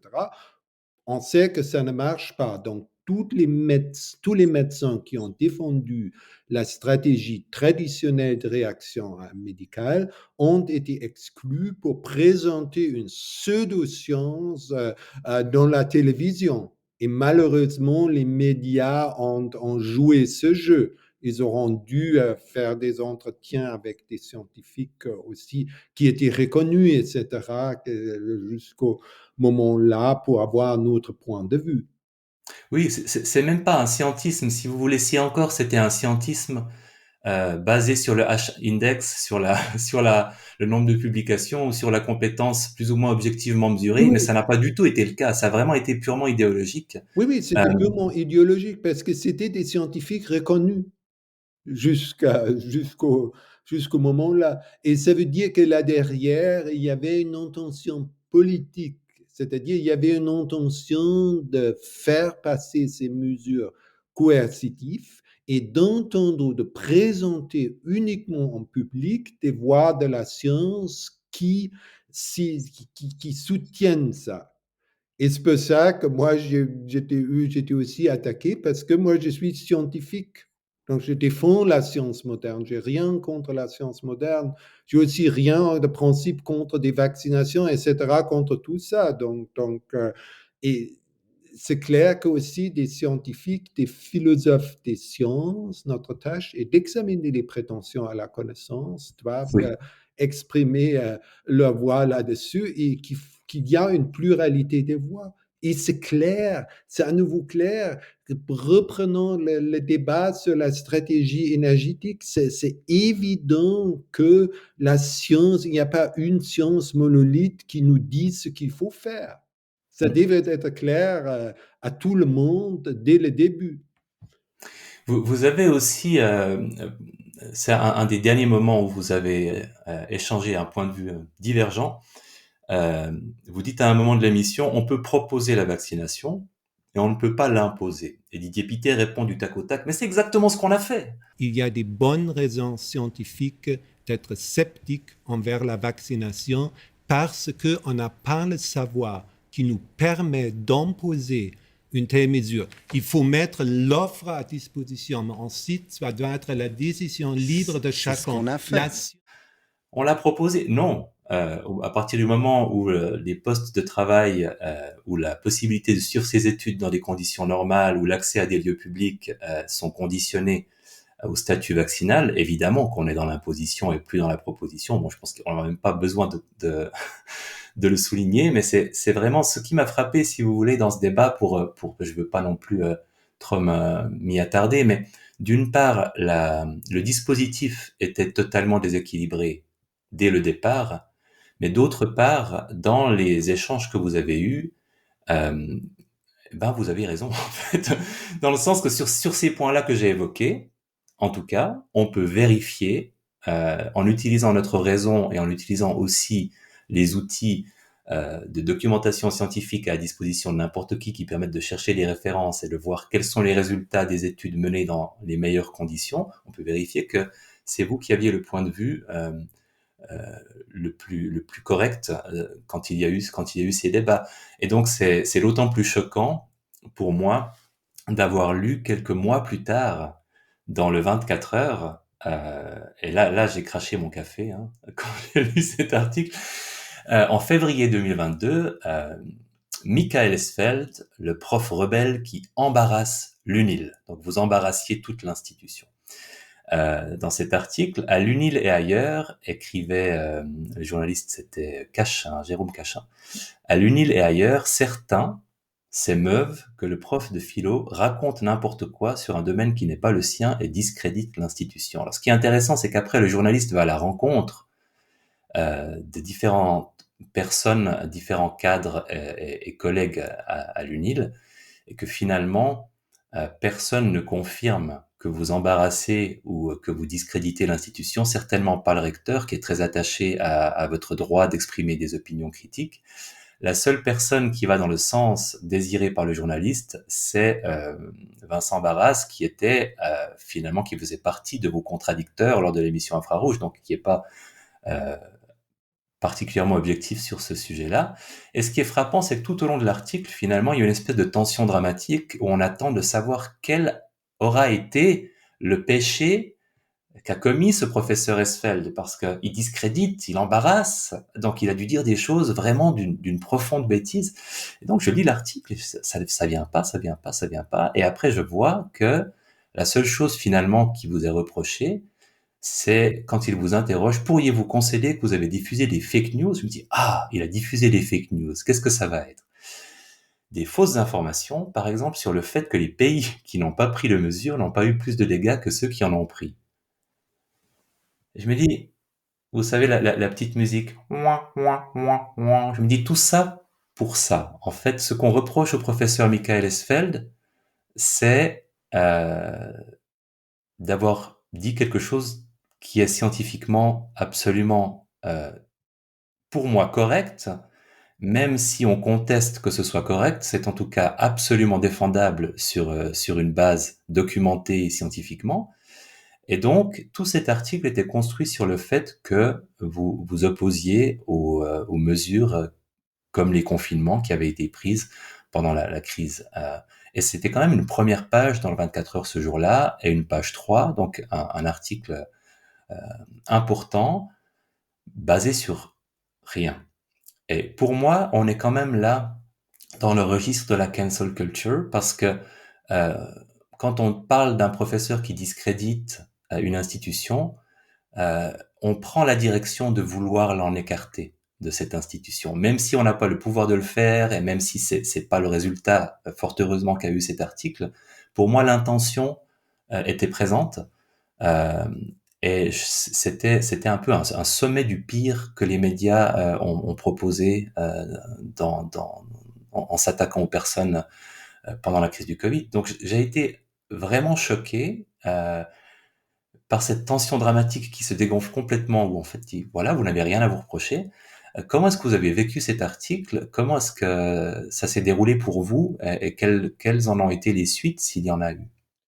Disons, disons que les journalistes d'un journal doivent se vendre, donc ils doivent trouver des scandales qu'ils mettent sur la page 1, etc., et exagérer un peu. Mais là, comme vous avez dit, moi aussi, j'ai rien trouvé, et même dans les paroles de M. Barras, il y avait aucun fait. Donc, qu'est-ce que j'ai dit? Et j'aurais bien répondu, et j'ai toujours aussi répondu ce que, comme il dit, vous reprochez des fake news. Bien sûr, il peut arriver qu'on fasse des erreurs. Mais alors, il faut me dire quelle est la fake news. Et si c'est prouvé que c'était faux, bien sûr, je vais m'excuser parce que ça peut arriver. Mais là, en l'occurrence, là, il n'y avait même pas une seule chose qui était reprochée comme fake news. Donc là, ce qu'on a évoqué, c'était des statistiques, donc c'était des faits scientifiques établis qu'on ne trouve pas de corrélation entre mesures politiques et moins de une épidémie ou des chiffres épidémiques moins graves. Donc, ça, c'était, ça, c'était clair. Et pour le reste, bien sûr, on peut avoir un débat. Donc, là, apparemment, et ça, c'était, disons, un peu le choquant qu'on a perdu la culture du débat. Disons, mais je dirais, c'est normal qu'un scientifique contredit un autre scientifique.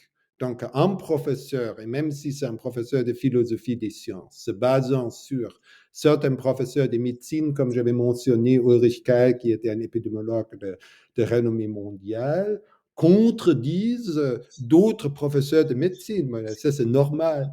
Normalement, ça n'intéresse pas par les journaux là. Donc, et on ne peut pas aller, disons là, c'était bien sûr, disons, sur le plan personnel, c'était désagréable parce que tout le monde dans le voisinage a lu ça et vu et pensé que, voilà, qu'est-ce que le scandale, qu'est-ce que j'ai fait pour l'instant. Normalement, je suis une personne qui ne suis pas politicien, etc., ni dans là où on attend des scandales, où il y avait un scandale sur la BCV il y a 21 années en arrière, etc., et qu'il n'y avait rien de ça là, mais finalement, je pense que c'était clair aussi au lecteur où est le scandale là. Donc, ça, c'est un peu, on a perdu, et ça, c'est grave, la culture d'un débat. Et c'est clair que si on a des votations, donc en l'occurrence, là, on a eu la votation sur la loi Covid, c'est clair qu'il faut des débats, parce que la démocratie vit des débats et d'échanges des arguments. Et finalement, pour trancher, disons, en science, on peut débattre ad infinitum. Il n'y a pas une comité de vérité scientifique, mais pour la sphère publique, finalement, il faut prendre des décisions par des votations. Mais ça présuppose qu'on peut avoir un débat. Et là, l'idée était apparemment de supprimer le débat. Et ça ne Oui, marche pas dans une démocratie.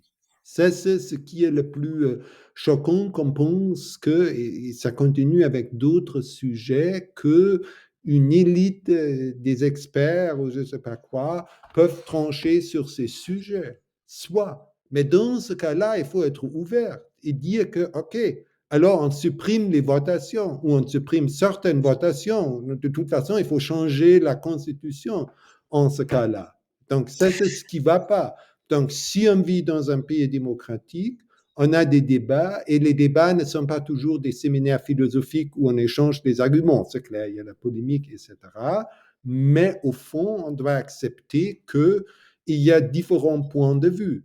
Ce qui est normal sur d'autres sujets. Il y a un point de vue socialiste, il y a un point de vue UDC. Les deux sont normalement pas d'accord et il y a des débats pour tout référendum qu'on a, pour toute votation. Il y a des débats où différentes opinions sont exprimées d'une manière civilisée pour que chacun puisse se former une idée de quoi il s'agit. Et ça, il ne faut pas perdre.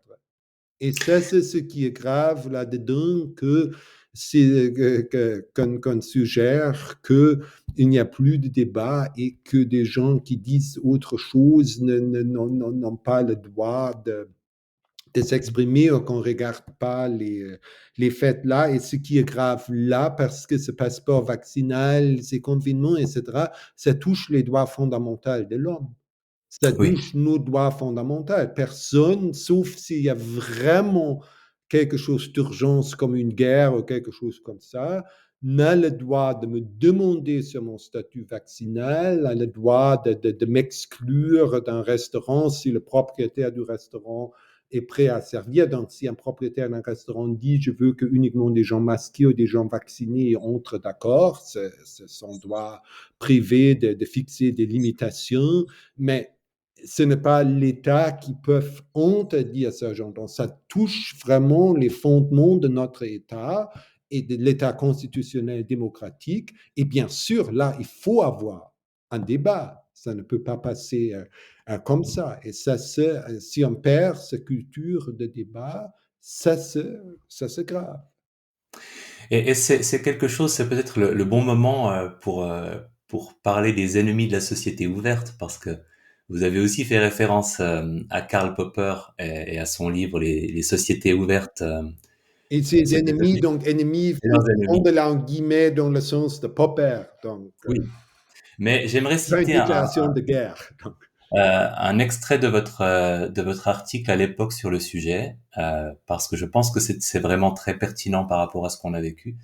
En revanche, selon Popper, les ennemis intellectuels de la société ouverte sont ceux qui prétendent posséder la connaissance d'un bien commun. Ce savoir est à la fois factuel, scientifique, et normatif, moral. Il s'agit d'un savoir moral sur le bien suprême associé à un savoir technocratique sur la manière de diriger la vie des gens pour atteindre ce bien. Par conséquent, ce savoir se situe au-dessus de la liberté des individus, c'est-à-dire au-dessus de leur propre jugement sur la façon dont ils veulent façonner leur vie. Et Karl Popper, il évoquait ces ennemis-là dans le contexte des grands régimes totalitaires du siècle dernier. Et vous, en quelque sorte, vous défendez l'idée que ces ennemis de la société ouverte sont de retour, mais sous une forme différente. Euh, Qu'est-ce que vous entendez par là? Et même si je pense qu'on commence à en avoir une certaine idée.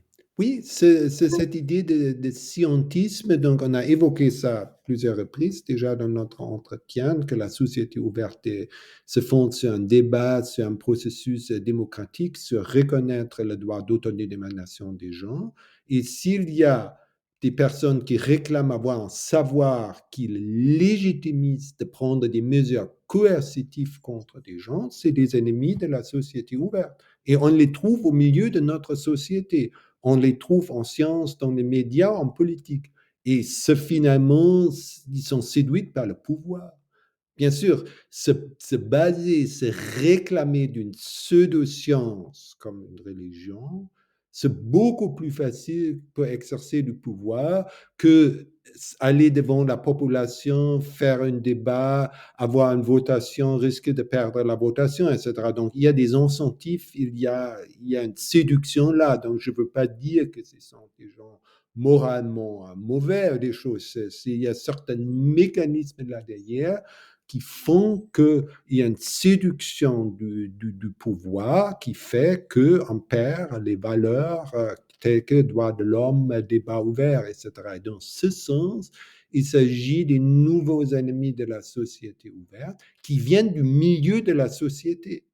Disons, pour comparer, on a eu, vous pouvez penser à l'eugénisme des années 20. C'était l'idée qu'il y a des traits héréditaires mauvais que certains gens ont, que ça menace l'humanité civilisée. Donc, il faut avoir des stérilisations forcées. Donc, remplacer vaccination par stérilisation imposée. Et vous avez le même schème là.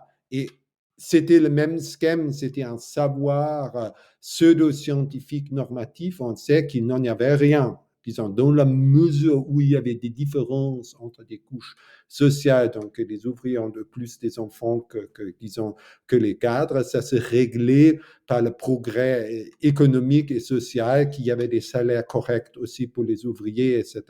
Et voilà, c'était fini. C'était un problème, ce que je veux dire, c'était un problème social et dans la mesure, s'il en avait un problème, c'était un problème social et pas un problème biologique, scientifique qu'il faudrait régler par des mesures politiques. Donc, c'est le même schème-là, Oui, mais c'était là dans le Covid et dans ce qu'on voit maintenant, c'est plus vaste. C'est l'idée que une pseudo-science comme une religion peut diriger toute la société et réglementer toute la vie. Et ça, c'est venu avec ces passeports, ces certificats de vaccination, bien qu'il était clair dès le début que la vaccination peut protéger des gens vulnérables.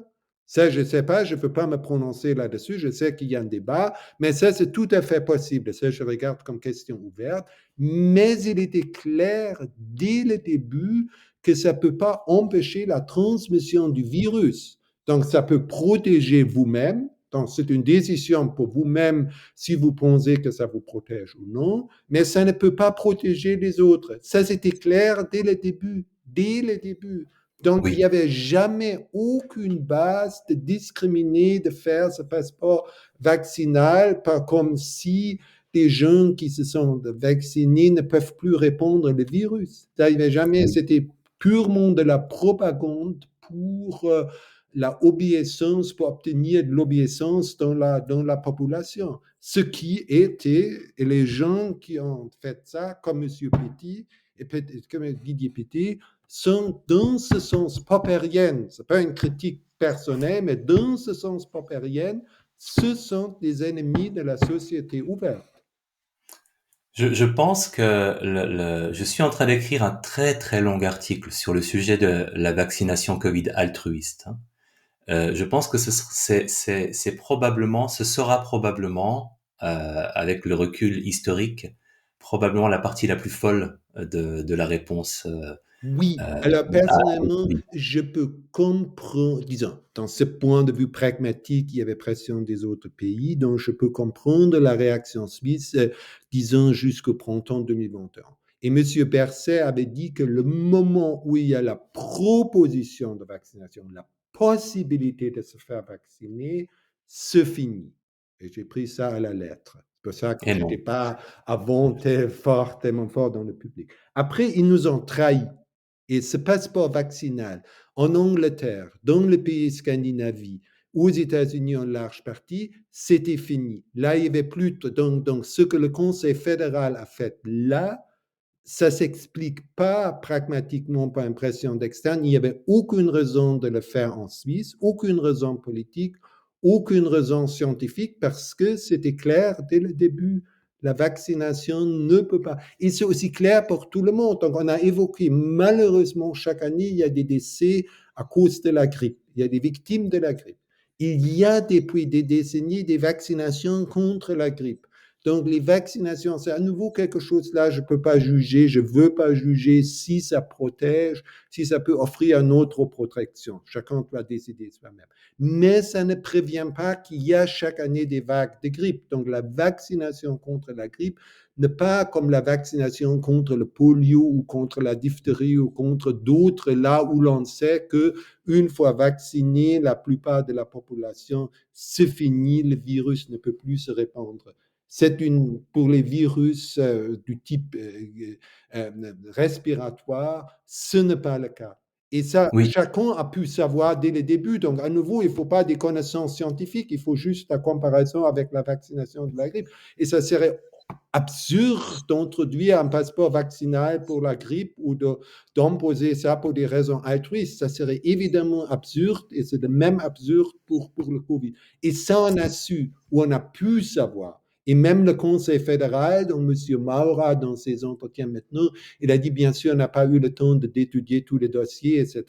Ça, c'est clair, ça n'entend pas d'un politicien, mais ça, c'était clair dès le début. Ça, c'était clair pour tout le monde. Et là, il n'y avait aucune pression sur la Suisse. Donc là, je pense que ça, c'était grave parce que la promesse du Conseil fédéral était une autre avant. C'est fini lorsqu'il y a la possibilité de se faire vacciner. Et il n'y avait aucune base de données empiriques, scientifiques, etc., qui a pu justifier ce qui se passait en automne 2021 avec ces passeports, cette division de la société. Donc, à l'UNIL aussi, il y avait des restrictions pour des étudiants sur la base. Et moi, j'ai dû récolter ou savoir des choses que je ne veux pas savoir. Je n'ai pas le droit, normalement, de savoir quelque chose sur le statut vaccinal. C'est des décisions personnelles des étudiants que j'ai dans la salle. Ça ne va Mm. pas, pour des bonnes raisons, que c'est des données privées et je n'ai pas, disons, en tant qu'enseignant, et aussi sur mes collègues, ça ne me concerne pas. Et ça, c'est aussi une violation grave de la sphère des données privées. Oui, oui, oui. Donc, c'est pour Euh, ça que j'étais là très explicitement et que finalement j'ai terminé en infrarouge et puis que ça a provoqué cet article parce que là, je me suis prononcé plus dans le public qu'avant parce que là, j'ai pensé que là, la Suisse déraille vraiment. oui. Ça va pas. Une frontière avait été dépassée. Je suis d'accord avec vous. J'ai encore deux questions que j'aurais voulu vous poser et je sais que le temps passe. Alors, C'est toujours comme ça. j'aimerais quand même vous les poser et à vous de me dire si vous aurez le temps d'y répondre.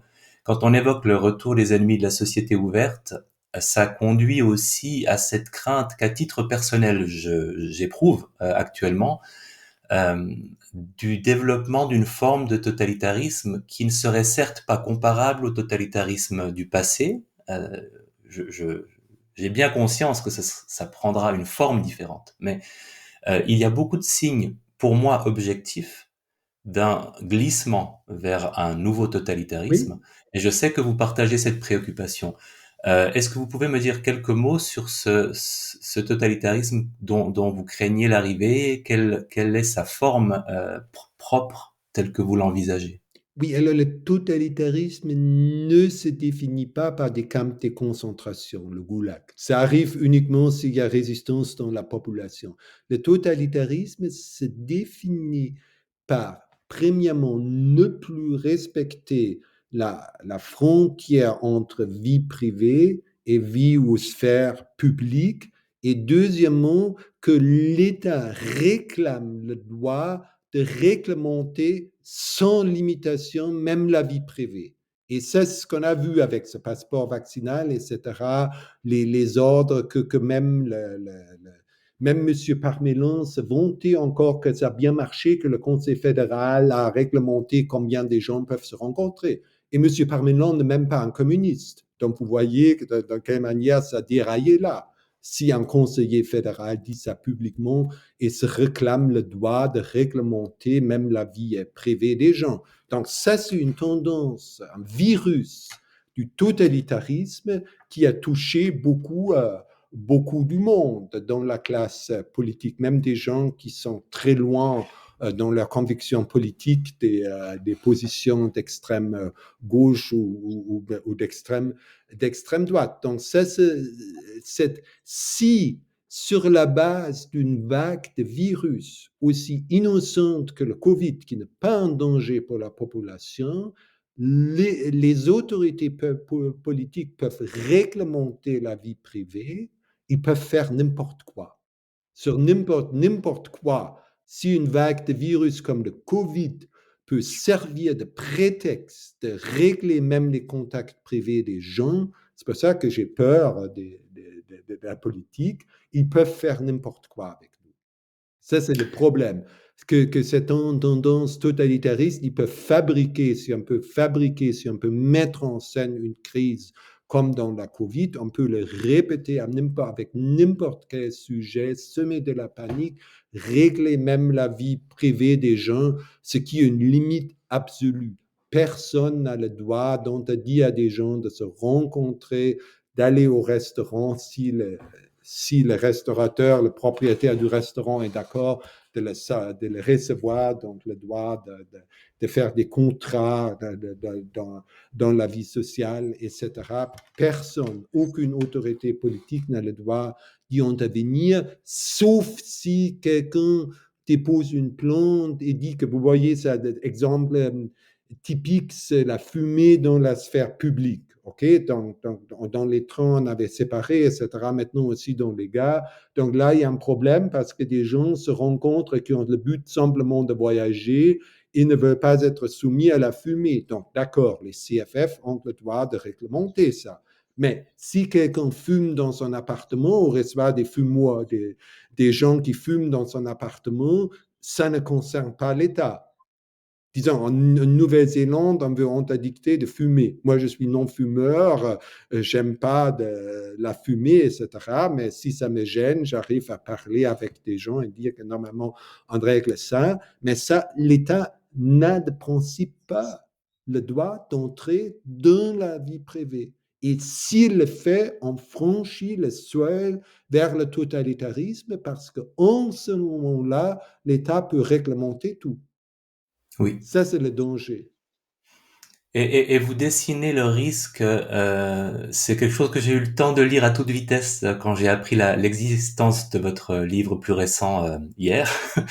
Euh, vous dessinez ce risque que, à la place d'avoir un grand sujet ou une grande crise, finalement, on soit promené de crise en crise et que chaque crise ait la même capacité à fixer notre attention sur elle et à réduire encore davantage les libertés et les droits humains de crise en crise sans que ce soit spectaculaire comme ont pu l'être les totalitarismes du siècle dernier.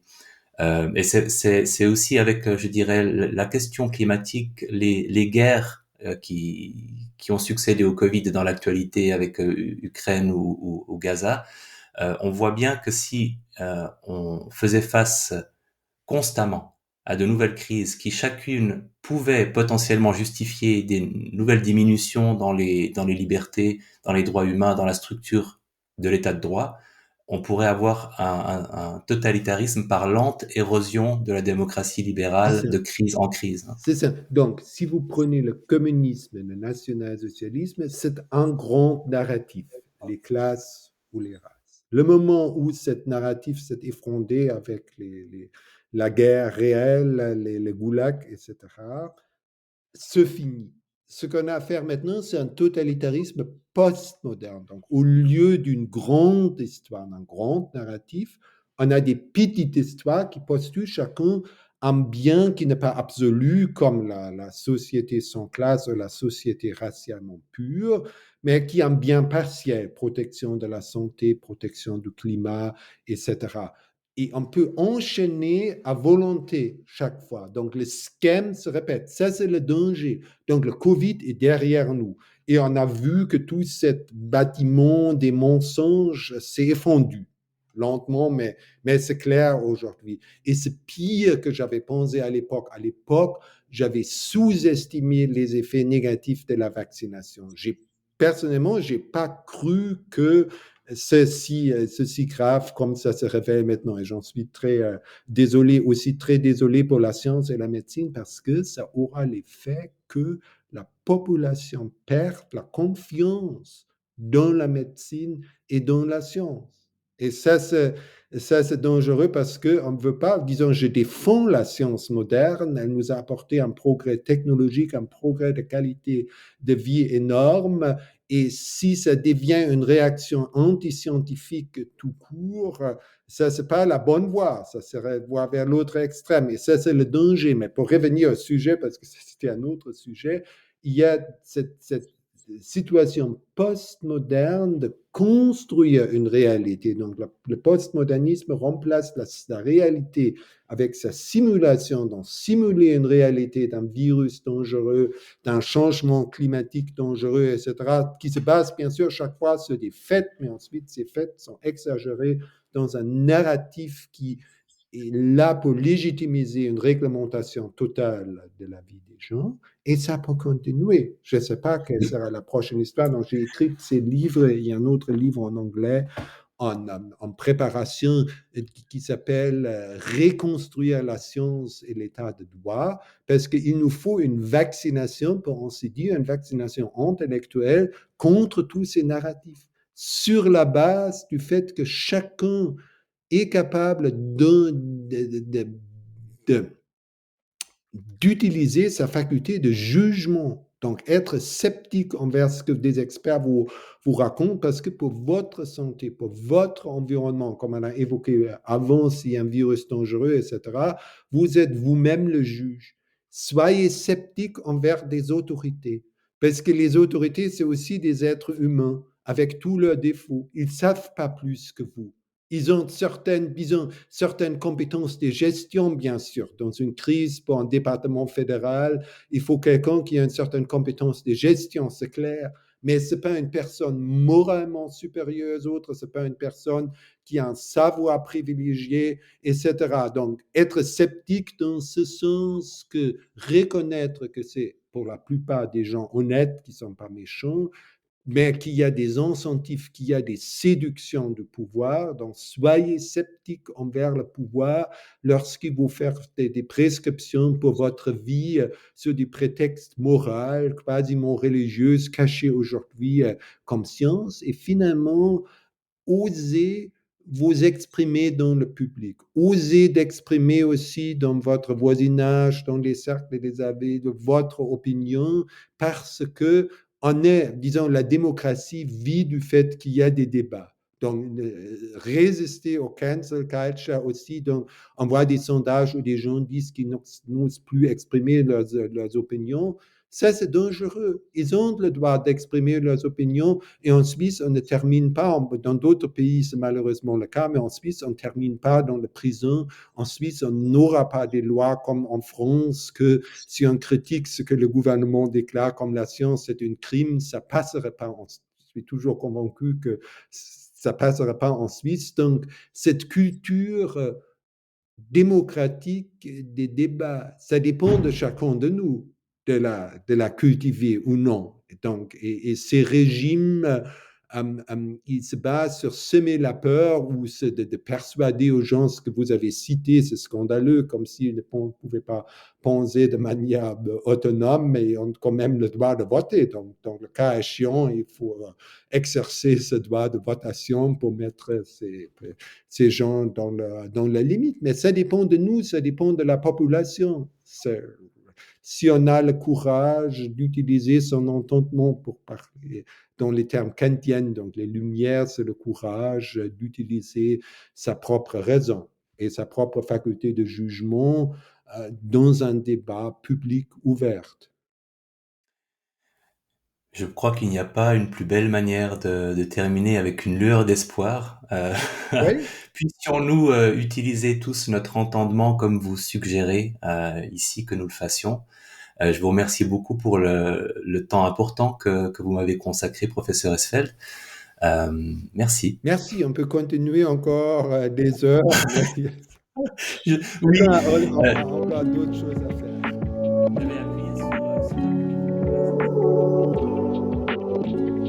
On a fait, si disons, on nous dit toujours il faut augmenter le taux de vaccination. Moi, je dirais en tant que scientifique et philosophe, il y a des bonnes raisons scientifiques d'être sceptique envers la vaccination parce qu'on n'a pas le savoir qui nous permet d'imposer une telle mesure. Il faut mettre l'offre à disposition, mais ensuite, ça doit être la décision libre de chacun. La science, permettez-moi de terminer, la science n'a pas un savoir qu'on peut utiliser en politique comme une obligation quasiment morale. C'est un appui de la science qu'on n'a jamais vu et qu'on a vu dans des régimes auxquels on ne veut pas retourner.